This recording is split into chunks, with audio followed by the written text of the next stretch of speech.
Hanna. I'm the Director of Operations for NAD. I started at the company in 2014. I've been with them for just about 6 years now. I see terminal operations, so the cleaning teams, our operations center, which is basically the heart and lifeblood of the airport. Everything filters through us. We oversee projects, a host and myriad of other things, so it varies on a day-to-day basis. Travel is such an amazing experience. You get to really find who you are as a person. You get to meet some really amazing people, try some great food, and it just shows that there's so much more out there than we would normally see. Even in our own beautiful country, there are tons of beautiful countries out there that are just waiting to be explored. So I'm happy to do it. Meeting different people has allowed me to find out some interesting things and places that I probably wouldn't have gone to. So I've been to, my last big trip was to Hong Kong. I was in Asia for maybe about 3 to 4 weeks. So I traveled around Singapore, Indonesia, ate some great food, met some amazing people, and just being in this environment makes you hungry for more. So I want to see more of the world. Prior to the pandemic, I was on a one new country per year kind of initiative. That's since halted a little bit, but I did do some domestic traveling this year and got to see some islands that I hadn't had an opportunity to see and appreciate my country a little more. So that's been one positive that I've taken out of this. The airport is obviously such a dynamic environment. We get to meet people from all around the world, share different stories. I've had the opportunity as a part of the Vantage Airport Group, which is based in Vancouver, Canada, to see some places that I probably wouldn't have seen. I've worked at some airports that I probably never would have worked at, such as in Fort St. John in British Columbia, where they see snow every month of the year potentially.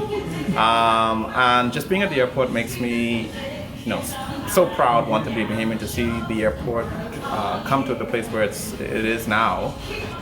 When we began redeveloping the terminals with the first being opened in 2011, the second in 2012, and the domestic international in 2013. Even prior to that, we had begun working with local artists because, as you know, LPIA is the first and last touch point for visitors. We're a tourism-driven economy and market, and we want to ensure that passengers would truly experience all of what the Bahamas has to offer, even if they don't leave the airport. So we commissioned 13 pieces throughout all the terminals, one of which is my favorite behind me, which is done by Jolyon Smith, which shows the beauty of each island and what each island has to offer. So we really want to create that sense of place that visitors would have a chance to experience and Bahamians would be proud of. Throughout the terminals, we partner with Dongolic Studios. They change out the artwork in our interstitial or arrival corridor periodically, and we really get to see some of experience a lot of Bahamian culture, such as artwork that involves sponging or straw work, or straw braiding rather. And that just takes me back to my childhood, watching my grandmother braid straw on her porch and helping out, probably getting in the way more than anything else, but it just takes you back to that, gives you that nostalgic feeling. So in addition to the artwork, even in the design of the building, you would notice certain things that were incorporated to be reflective of our country. So you would notice the curvature of the roof. It's designed to replicate the waves of the Bahamian waters. The tiles in the floor, there's bits of conch shell broken up in the tile structure or the makeup. In addition to the color of the carpet, which is reflecting our turquoise and aquamarine waters. So in every design aspect of the building, we wanted to just add that little bit of Bahamian flair that we're known for and Bahamian culture, so that everyone could be, Bahamians could be really proud of this airport, and visitors could again experience just what the Bahamas has to offer. Just given the makeup of our islands, most Bahamians have traveled at one point by air, but what you normally don't get to see is the inner workings and what it takes for that flight or that trip to actually happen. So even before you're flying, 3 days in advance, we actually share the passenger projections with our various stakeholders, so airport security, Bahamas immigration, Bahamas customs, so that they can adequately staff to meet the demand. So that happens 3 days before the flight even happens. 1 day before, we actually plan out all the gate assignments, and we have to pay particular attention to that, just because each gate is designed to accommodate a certain size of aircraft. So we have to make sure that we assign the right gates to the right aircraft, make sure that there are no conflicts in terms of over assigning gates or having duplicates. And then the day of the flight is when the fun actually begins. We start and have constant communication with the airlines throughout the day, because again, given the dynamic environment within which we work, there can be changes. Flights can be delayed because of weather at the origin of the flight. There might be mechanical issues. The flight might arrive early. So all of these changes we need to pay particular attention to, just to ensure that the gate assignments don't need to be adjusted in any way, because we're always trying to push and ensure that the passenger is never inconvenienced during their journey. Simultaneously, our airfield maintenance team are conducting checks of the movement area to ensure that aircraft operations can safely take place. So that includes the taxiways, the runways, to make sure they're free of debris and the aircraft can move unimpeded. Our maintenance teams conduct early morning checks of all the apron drive bridges, the baggage handling systems, to make sure that they're operable for the day, and that if there are any issues noted, that they can address it in a timely manner. So at the point at which you arrive at the airport, so much work has already been done. So it's easy enough for you to just check in, go through security, and then shop, dine, and relax while you wait for your flight. The onset of the pandemic, NAD immediately convened its own internal task force to discuss the COVID-19 pandemic. At that time, information was changing rapidly. The airlines were slashing capacity. There was a lot of things happening, and so we had to ensure that we adjusted our business model to make sure that we could adjust to the new demand. We immediately began working with our partners in the Ministry of Tourism, such as the Bahamas Hotel Tourism Association, the Nassau Paradise Island Promotion Board, and the Bahamas Out Island Promotion Board. Started convening with other governmental partners, such as the Ministry of Health, obviously, as well as getting information from the Center for Disease Control, the World Health Organization. So it was really a group effort to get as much information as we possibly could to develop the mitigating measures to ensure the safety of the traveling public. Once we had gotten all the information and had a chance to go through everything and see what steps needed to be taken, we came up with an action plan, and in that action plan, you would have seen different measures roll out over a period of time. So measures such as mandatory mask use or facial coverings for passengers and all airport workers.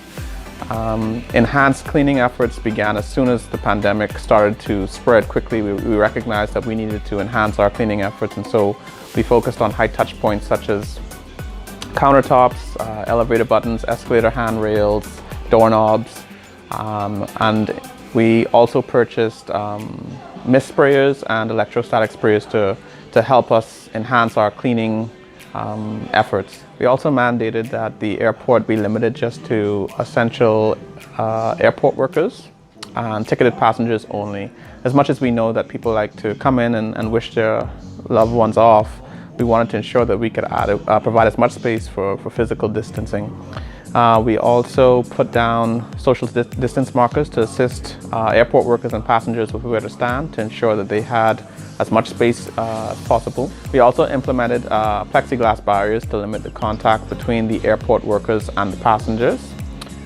We increased our hand sanitizing stations by more than 50%. So even prior to the pandemic, they were located throughout the terminals, but we wanted to make sure that passengers had as much access to hand sanitizer as needed if they couldn't get to a washroom facility. Depending on what the flight schedule is, we allow one gate in between each flight, again to ensure as much physical distancing as possible.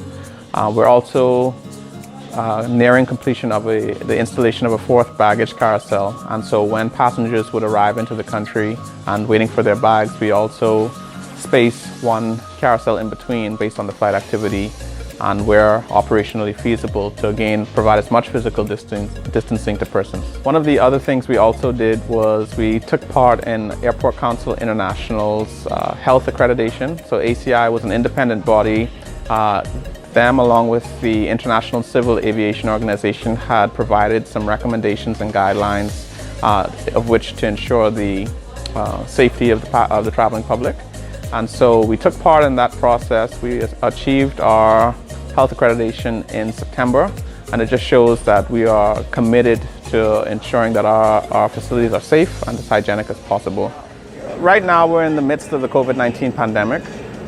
Most industry analysts and experts don't believe that we will see pre-COVID levels in passenger numbers maybe for another 3 to 5 years. While that remains the case, we are confident that due to the Bahamas' proximity to our largest source market, which is the United States, that we can rebound potentially even faster than what most industry analysts predict. So with that, we're also looking at ways, because while the COVID-19 pandemic is here with us now, inevitably there will be another pandemic, something else that will, be a large health concern.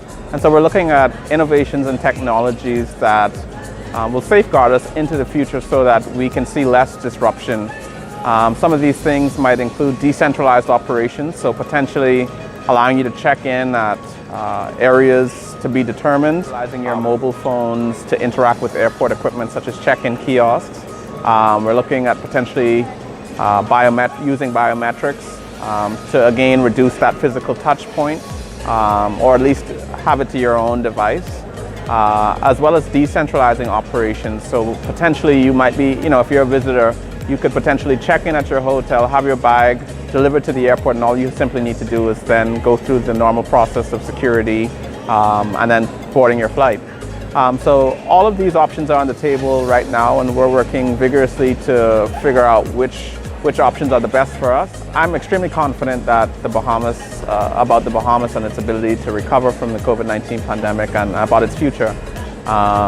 We've weathered many storms such as 9/11, wars or threats of war, the global recession in 2008, and each time we've come out stronger on the back end. And I have all the confidence in the world to think that we will do so again. Because we're in the pandemic right now, people tend to forget that last year we saw just about 4 million passengers, which was a record year for us.